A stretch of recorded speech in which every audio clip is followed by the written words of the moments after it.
সাল 1979। শীতল যুদ্ধের উত্তেজনার মাঝে সোভিয়েত ইউনিয়ন পা রাখে আফগানিস্তানে।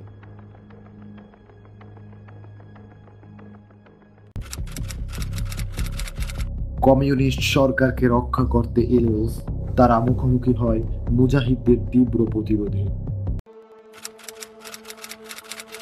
যুক্তরাষ্ট্র, পাকিস্তান ও সৌদি আরব তাদের অস্ত্র ও অর্থ দিয়ে সহায়তা করে। যুদ্ধ হয়ে ওঠে আন্তর্জাতিক সংঘর্ষ। পাহাড়ি গেরিলা কৌশলে সোভিয়েত বাহিনী বিপর্যস্ত হয়ে পড়ে।